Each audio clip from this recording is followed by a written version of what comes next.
What's happening, everybody? Joey Powell for Inside Carolina. This is the postgame. Rob Harrington is joining us. We are sponsored by Johnny T-shirt. No, I'm not Tommy Ashley. He's much better looking than I am, but don't let him hear me. Don't let him hear me say that. Tommy's covering baseball today, and if you're curious about that, Tar Heels and Pirates tied at 3, bottom 4 at the DBAP. But that's where Tommy is. He's with Grace Nugent, giving you all of the Diamond Heels coverage you need. So you're stuck with me getting the call up to work with Rob Harrington, who, let's be honest, is who you're really here to hear from.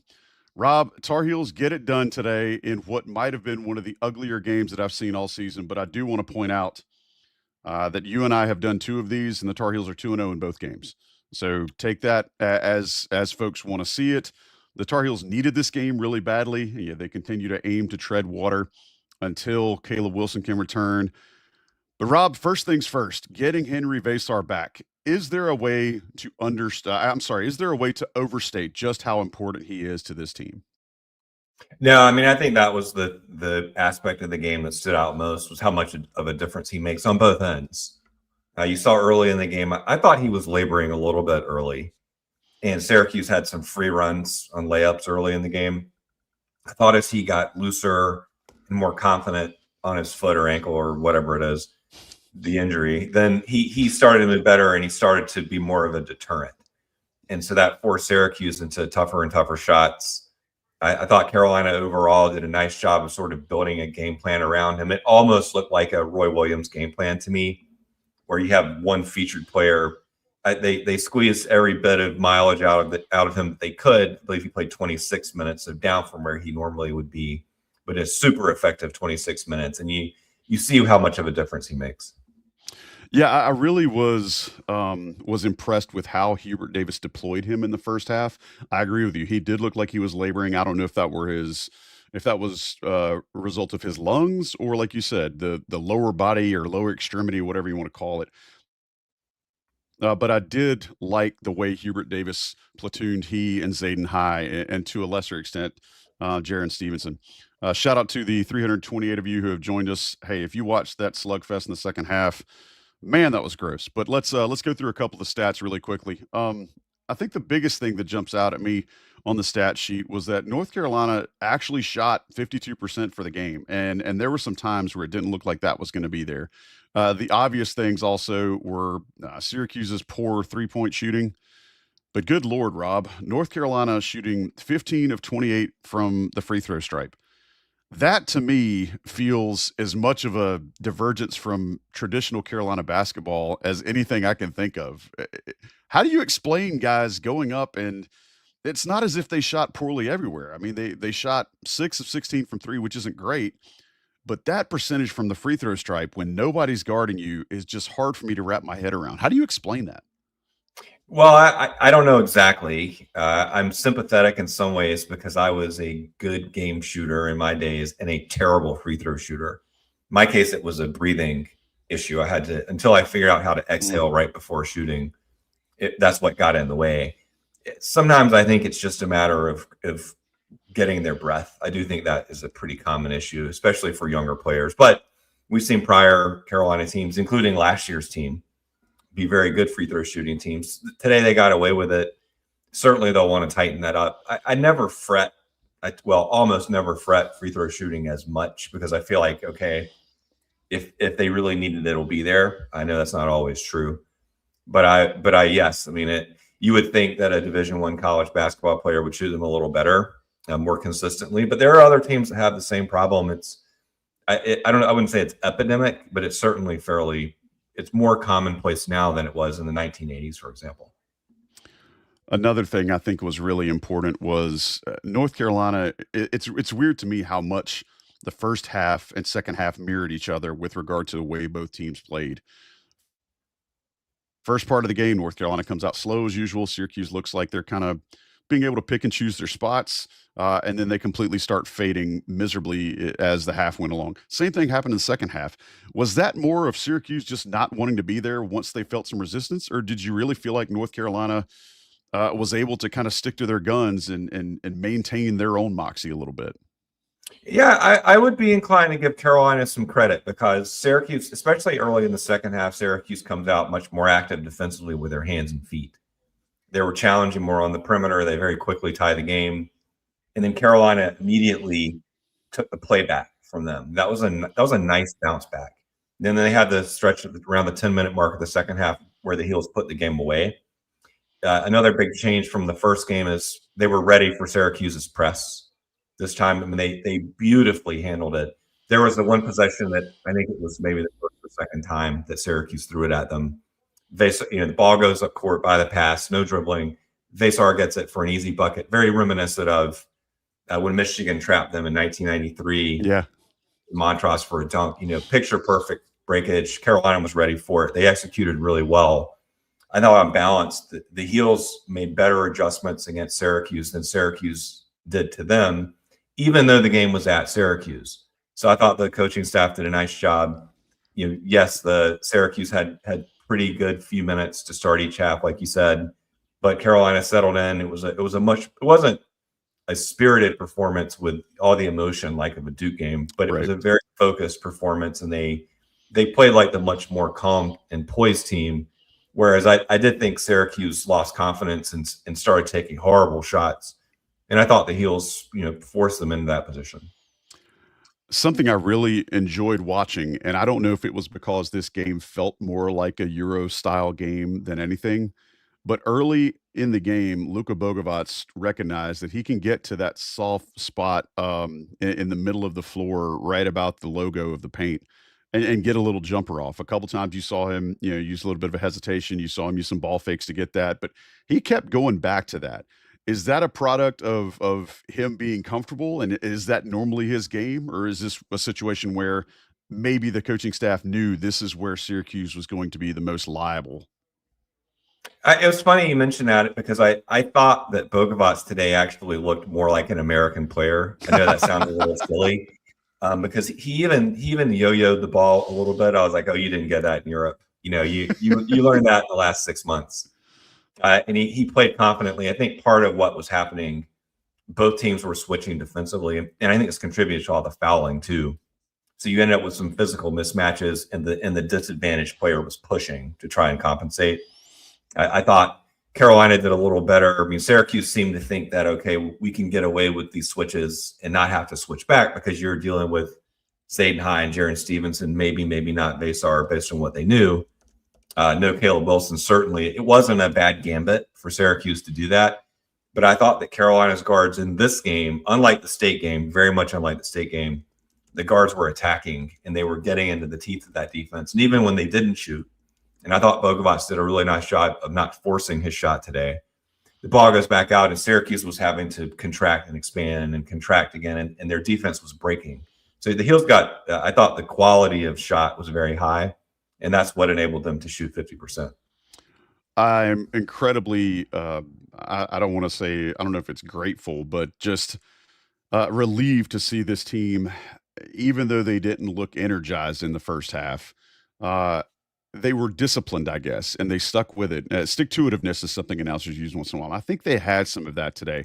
I noticed specifically in the second half, North Carolina got to that under 8 timeout, and that's where the wheels fell off in Chapel Hill. And you're like, all right, let's see if this team showed that they learned anything. Well, after the U8 segment to the U4, they added 2 points to the lead, and then they really stretched it out at the very end and were quite competent in breaking Syracuse's press, but also trying to run the clock out. And I think that's something this team has been lacking at times, is when there's a little bit of game pressure, they start to stretch things out.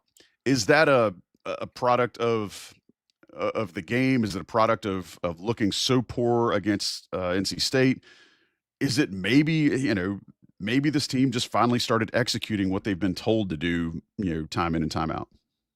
One thought I had was that in the past, we've talked about Carolina having a lead and stalling a little bit earlier than I wish they would.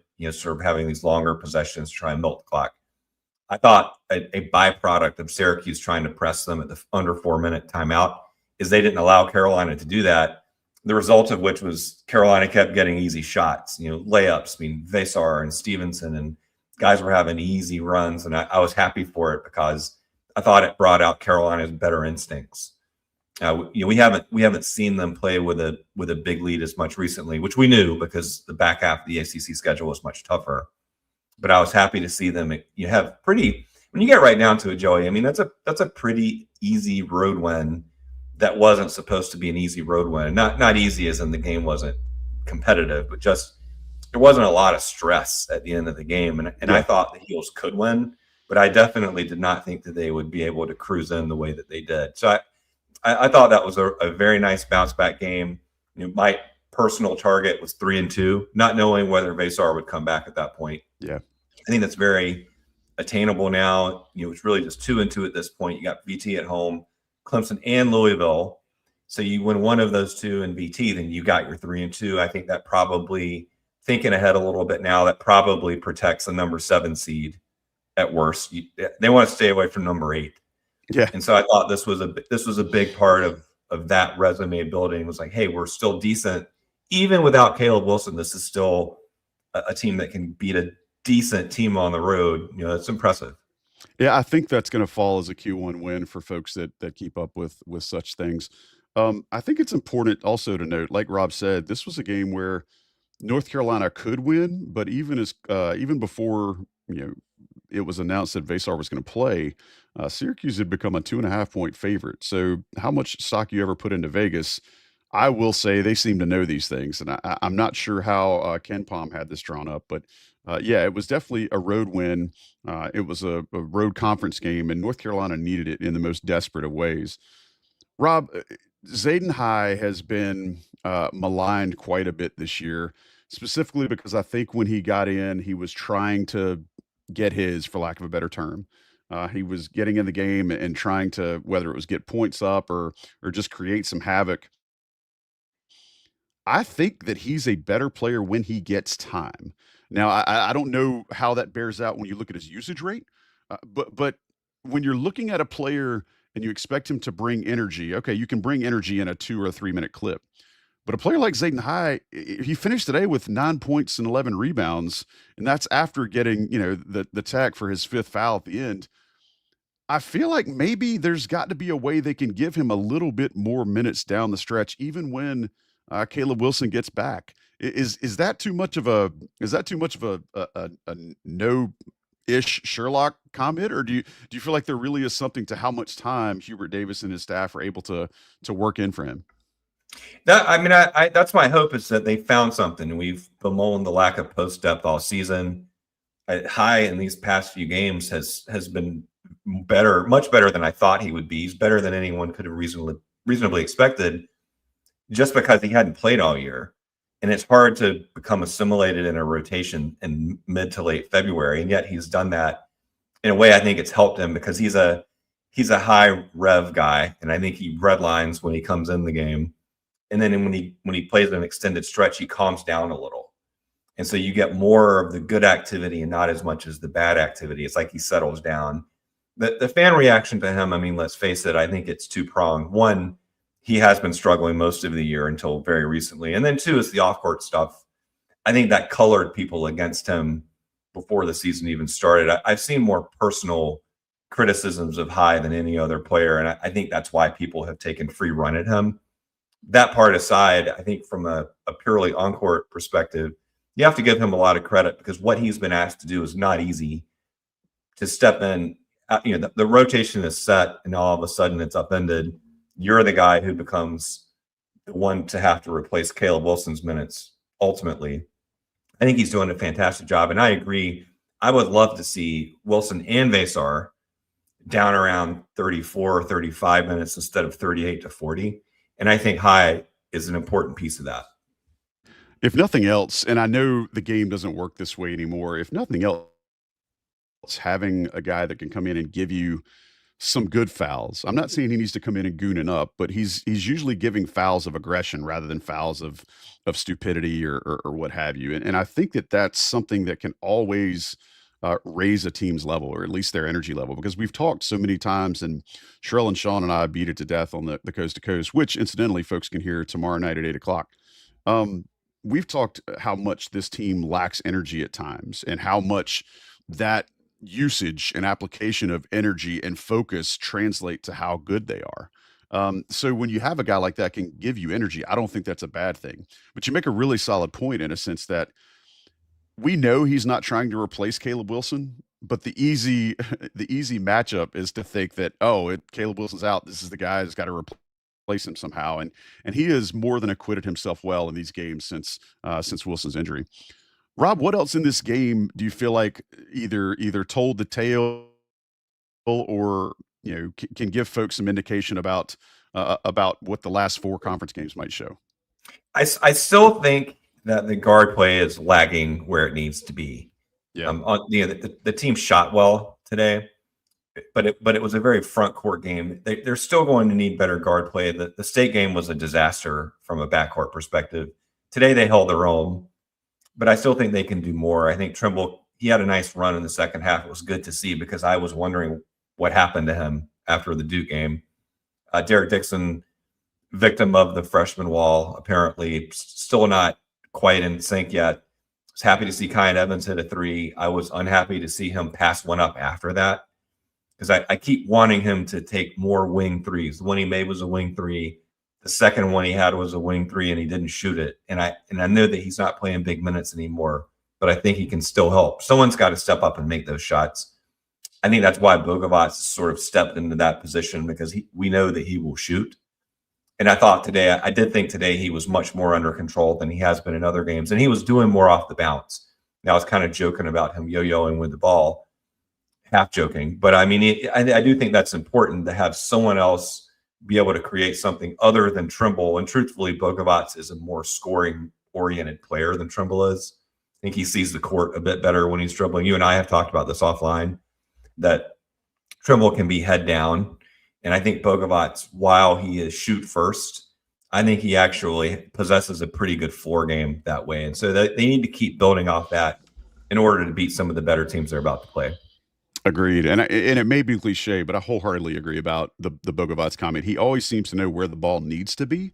And I don't know if that's just an attestation about the fact that he's a pro and he's been playing longer, or that he's an older player. I don't know, but yeah, his sense of where the ball needs to go and where he should be with relation to the offense is incredibly important on a team that has guards who just seem to get lost at times.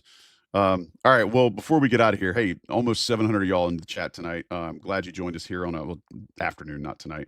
Glad you joined us here. Very much appreciate it. Wanted to let you guys know, if you're not, make sure you tune in tomorrow night at 8 o'clock. Sherelle McMillan, Sean Moran, and I will talk on the Coast to Coast about this past week, the good, the bad, and hopefully be able to project a little bit going forward. Rob, any parting commentary you'd like to leave before we let these folks get out of here for the day? It was. I would just say today was a great way to flush the experience in Raleigh. No, it doesn't undo it, but it gives you something else to chew on. I'm glad there was not a week break after that game. I'm very, very happy there was not a week off. So you get right back at it, get a road win, come back home. I'm eager to see now, especially with Veesaar back, given great 26 minutes. Yeah. Can the team stabilize and lock in a pretty good seed, first round bye in the ACC tournament? I know this is not vintage Carolina stuff, but all things considered, gives them a shot to accomplish something in the spring. Yeah, like you said, it's not traditional Carolina basketball, but at this point, it's what you got. And you talk about all the bigger picture stuff after the season's over with. But Rob Harrington, man, it's fun doing shows with you. Maybe somebody can keep Tommy occupied, and if you and I can continue to get together, maybe it'll result in wins. I don't know. Hey, if it's 2-0, I got bad news for Tommy. He might be getting displaced for the Duke game. If that's what it takes, he's going to have to sit in his man cave and just talk into the air to no one, just like direct all his comments to the wall. Well, I will say, if you guys are missing Tommy, I appreciate you putting up with me. He'll be back soon. He'll also have more baseball coverage this weekend with Grace Nugent as the Diamond Heels are playing this traveling circus 3-game series with East Carolina. They were in Greenville last night, in Durham today, and will be back at the Bosch tomorrow afternoon. So make sure you keep tuning into us. Again, I'd love to see some of you guys in the chat tomorrow night for the Coast to Coast at 8 o'clock. We want to give special thanks to Johnny T-Shirt for sponsoring this here show. They always sponsor IC content. We're grateful for them being around. Make sure you use that code on the message boards to get your 10% off. They're already amazing prices. Johnny T-shirt, we love them, want you to love them as well. But until next time, Tar Heels get a win that they needed, somewhat calm the nerves, somewhat ease the waters. More importantly, they get Henri Veesaar back, beat Syracuse on the road 77-64. I'm Joey Powell. We'll talk to you sometime very, very soon. This has been the Postgame for Inside Carolina. Y'all take care.